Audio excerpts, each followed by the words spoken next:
नमस्ते everyone, my name is coach Swati Sharma. I am from LBA the brain roots academy. आज का हमारा topic है कि क्या इंग्लिश बोलने के लिए इंग्लिश में सोचना ज़रूरी है। तो यही डिस्कशन आज हम इस वीडियो में करने वाले हैं। और हम आगे बढ़े उससे पहले मैं आपके थॉट्स जानना चाहती हूँ कि आपको क्या लगता है, क्या ये ज़रूरी है। अगर आप इंग्लिश में बात करना चाहते हैं तो क्या इंग्लिश में ही सोचना ज़रूरी है? क्या आपको लगता है ये आपकी मदद करेगा? कमेंट करके जरूर बताइए yes or no. So now the answer for that question is yes, absolutely yes. अगर आपको इंग्लिश में बात करना सीखना है तो आपको इंग्लिश में सोचना स्टार्ट करना पड़ेगा, लेकिन आप धीरे धीरे इस प्रोसेस को शुरू करिए। जरूरी नहीं है कि अगर आप इंग्लिश में बोलना चाहते हैं तो आप पूरा दिन इंग्लिश में ही सोचें। आपको सिर्फ शुरुआती दिनों में 8 मिनट से 10 मिनट तक इंग्लिश में सोचना है, पूरे दिन में किसी भी टाइम। और आप देखेंगे कुछ दिनों में आपके अंदर कितना अच्छा एक बदलाव आता है। आप किस तरह से इंग्लिश में बोलना शुरू करते हैं। लेकिन इंग्लिश में सोचना जरूरी क्यों है? Why is it important to think in English if you want to speak in English? इसके कुछ कारण हैं, जैसे कि जब हम ट्रांसलेशन करते हैं, जब हम हिंदी से इंग्लिश में ट्रांसलेशन करते हैं तो हमें बहुत टाइम लगता है। और ट्रांसलेशन जो प्रोसेस होता है वो काफ़ी लंबा प्रोसेस होता है, जिसकी वजह से क्या होता है कि जो हमारे थॉट्स हैं, पहले हम उसको हिंदी में सोच रहे हैं, फिर हिंदी से उसको इंग्लिश में ट्रांसलेट कर रहे हैं, and it is taking a long time. तो उससे हमारी जो फ्लुएंसी है वो अफेक्ट करती है। द सेकेंड इज सेंटेंस गलत हो जाता है।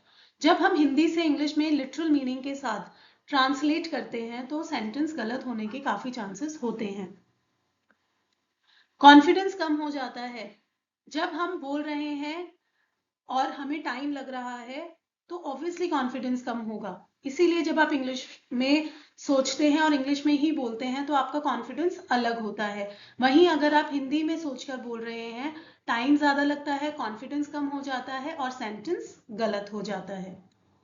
फॉर एग्जाम्पल, अगर आपको किसी को बोलना है कि मैं नाश्ता कर रहा हूँ, या आपने हिंदी में सोचा और आपने हिंदी में बोला बहुत ही फ्लुएंटली, लेकिन यही सेंटेंस अगर आपको इंग्लिश में बोलना है और आप बोल रहे हैं मैं नाश्ता कर रहा हूँ, I am going to consume my breakfast, तो ये इतना लंबा सेंटेंस हो गया और ये लिटरल मीनिंग के साथ ट्रांसलेट किया गया है। इसकी वजह से इसकी जो फ्लुएंसी है वो भी इफेक्टिव नहीं है, ऊपर से बहुत लंबा सेंटेंस हो गया है एंड यू आर थिंकिंग कि नहीं हो पाएगा, I will not be able to do it.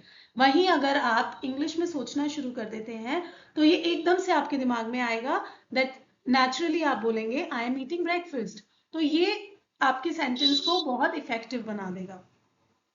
तो ये होता है जब हम ट्रांसलेशन नहीं करते हैं, हम नेचुरल इंग्लिश बोलना सीखते हैं। अब बात करते हैं कि हम इंग्लिश में सोचे कैसे, how to think in English. इसके कुछ इजी मेथड्स हैं जो मैं आपको दे रही हूँ। दो मेथड्स, दो स्टेप्स जो आपको फॉलो करने हैं। पहला है स्टॉप ट्रांसलेटिंग, ट्रांसलेशन मत कीजिए। दूसरा, स्टार्ट स्पीकिंग कॉन्फिडेंटली, सही ग्रामर, सही प्रोनाउंसिएशन और फ्लुएंसी का वेट मत करिए, कॉन्फिडेंटली बोलना शुरू करिए। 1 2 3 सेंटेंसेस से शुरू करिए और देखेंगे आप कि 1 महीने के अंदर अंदर आपके अंदर बहुत ही अच्छा एक चेंज आता है। सबसे बड़ी प्रॉब्लम, द बिगेस्ट प्रॉब्लम, कि कोई इंग्लिश में फ्लुएंटली बात क्यों नहीं कर पाता, why we are not able to speak fluently in English, क्योंकि हिंदी में सोचना, इंग्लिश में ट्रांसलेट करना, प्रोसेस बहुत स्लो हो जाना, गलतियां होना और फिर ऑब्वियसली डर पैदा होना। इसकी वजह से क्या होता है कि सारा का सारा कॉन्फिडेंस खत्म और इंग्लिश बोलने की जर्नी को वहीं रोक दिया जाता है। तो इसका सबसे आसान सोल्यूशन क्या है? थिंक डायरेक्टली इन इंग्लिश, सीधा इंग्लिश में ही सोचिए और इंग्लिश में ही बोलिए। What does thinking in English mean? अब इसका मतलब क्या है? जब हम ये बोल रहे हैं कि इंग्लिश में सोचो, इसका क्या मतलब है? ऑब्वियसली इसका मतलब ये हुआ कि आप अपनी मदर टंग, जो भी आपकी मातृभाषा है, आप उसमें ना सोचकर सीधा आप इंग्लिश में सोच रहे हैं। जो भी आपके दिमाग में थॉट्स आ रहे हैं वो इंग्लिश में आ रहे हैं और आप सीधा उनको बोल रहे हैं। जैसे ही आपके दिमाग में वो वर्ड स्ट्राइक किया, आपके माउथ ने उस चीज को बाहर निकाला। फॉर एग्जाम्पल, अगर आपको बोलना है किसी को कि मुझे भूख लगी है, तो आपको हंगर वर्ड याद रखना है और आपको सिंपली बोलना है आई एम हंग्री। छोटा शुरू करिए, सिंपल शुरू करिए, and you will see with this step you will be perfect in some time. So in order to have perfection, in order to speak confident English, start small, start simple.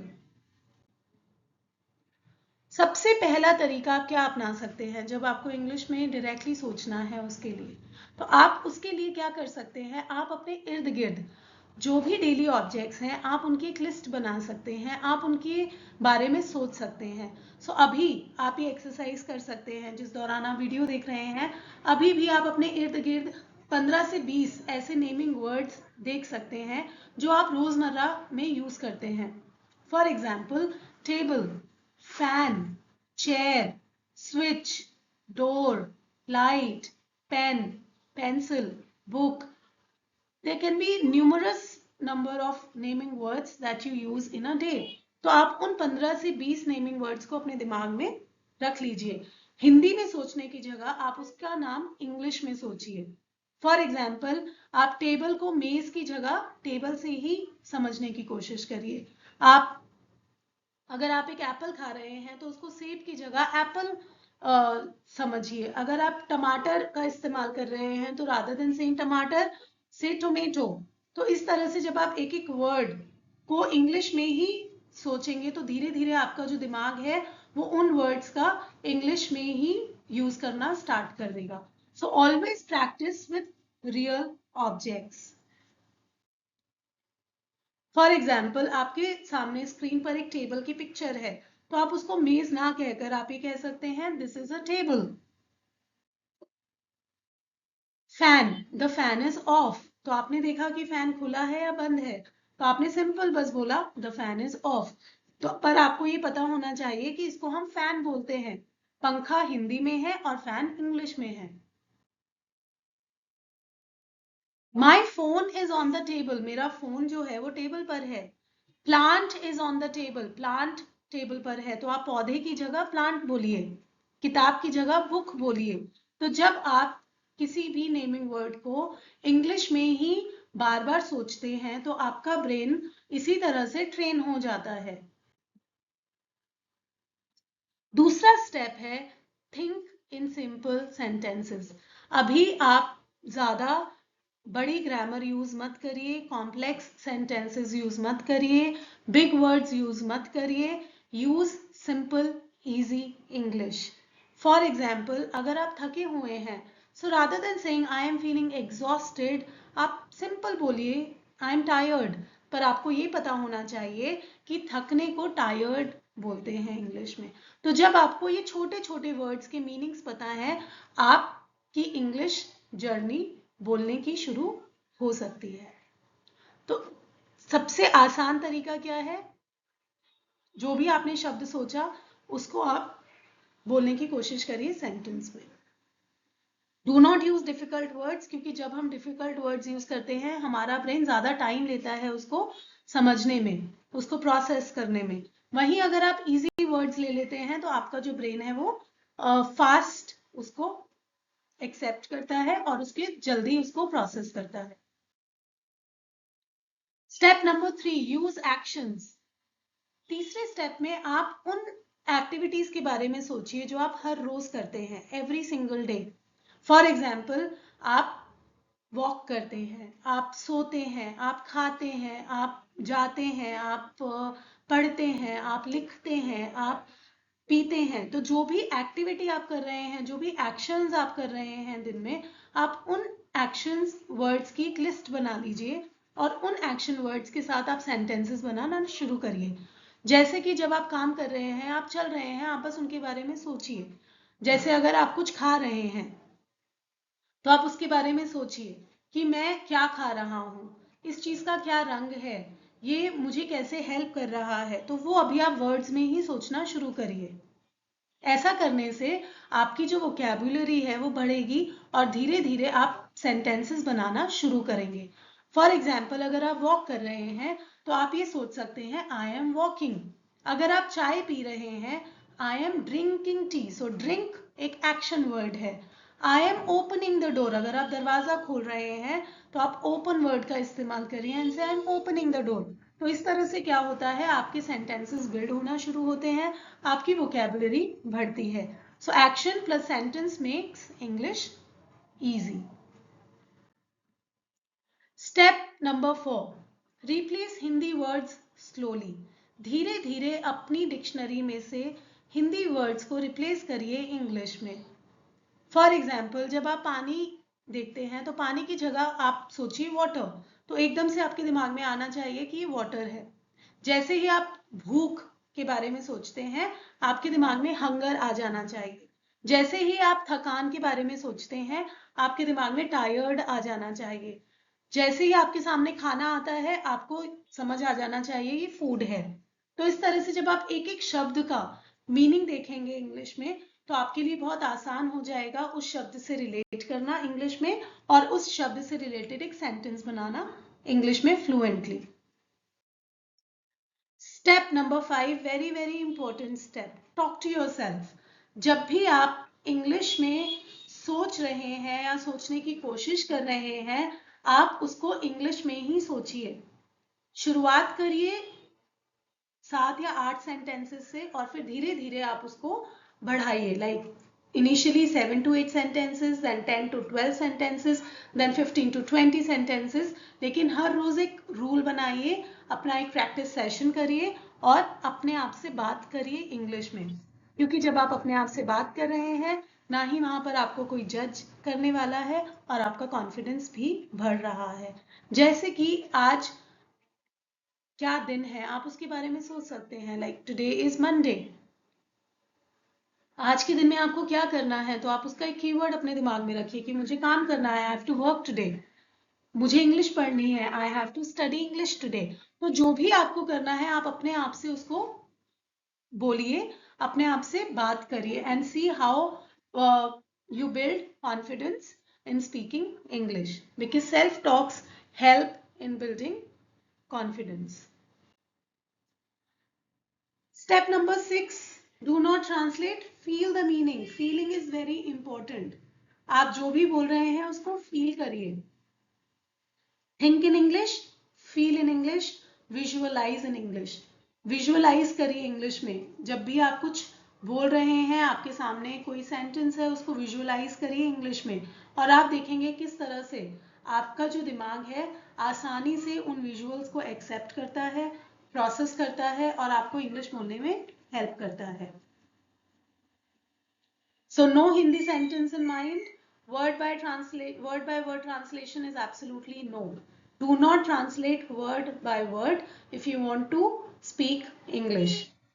Make a picture in your mind and make a sentence related with that picture and just say that sentence. Now, what are the common mistakes that people make when they start learning English? The first thing is that they wait for perfect grammar. उन्हें लगता है कि जब तक उनको पूरी grammar नहीं आएगी वो इंग्लिश में बात करना नहीं शुरू करेंगे, जो एक बहुत बड़ी मिस्टेक है।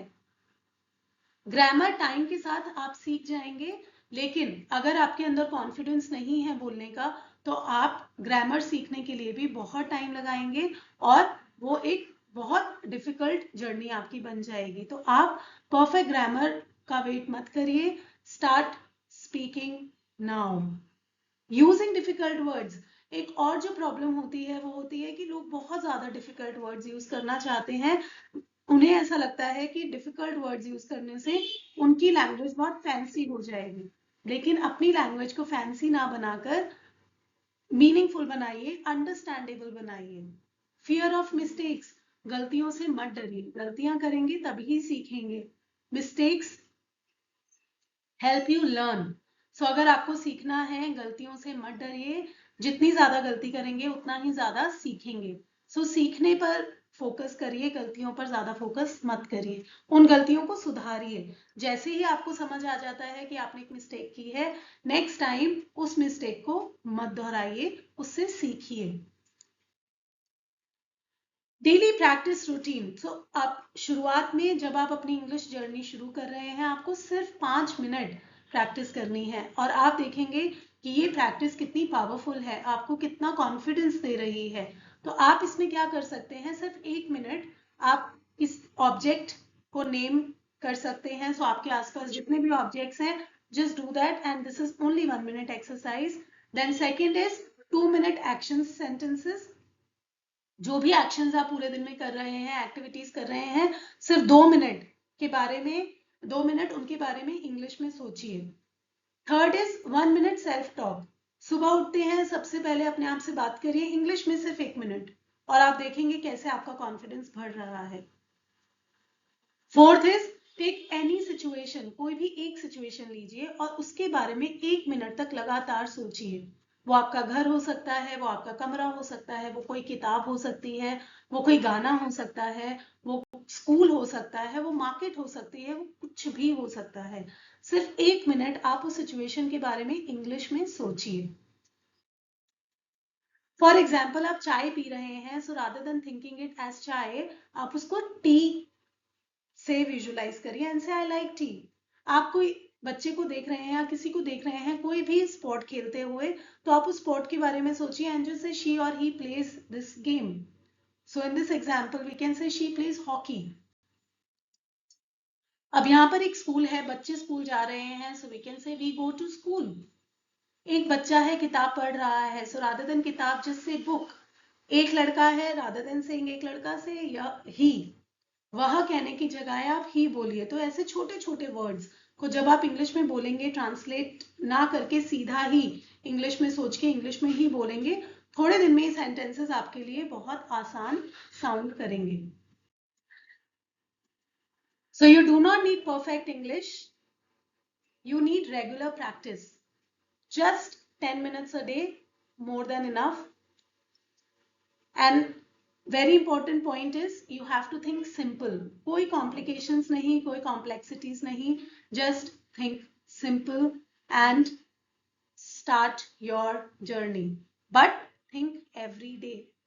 Think in English, think every day, think simple. These 3 points keep in your mind, do regular practice. No perfect grammar is required as of now. वो टाइम के साथ धीरे धीरे ऑटोमेटिकली आ जाएगी जब आप रेगुलर प्रैक्टिस करना शुरू करेंगे। तो ये था हमारा आज का लेसन, जिसमें हमने बात की कि क्या जरूरी है इंग्लिश में सोचना, इंग्लिश में बोलने के लिए। और अगर आपको लगा कि आज के सेशन से आपको कुछ अच्छी चीज सीखने को मिली, आपका कॉन्फिडेंस बिल्ड हुआ, तो डेफिनेटली कमेंट करके बताइए। एंड अगर आप हमारे रेगुलर इंग्लिश क्लासेस के साथ जुड़ना चाहते हैं, तो आप हमें कांटेक्ट कर सकते हैं दिए गए नंबर पर, जहां पर हम आपकी हेल्प करेंगे आपकी इंग्लिश जर्नी को बेहतर बनाने के लिए बहुत ही आसान तरीकों से। Thank you so much for watching the video today. Have a great day ahead. Namaste.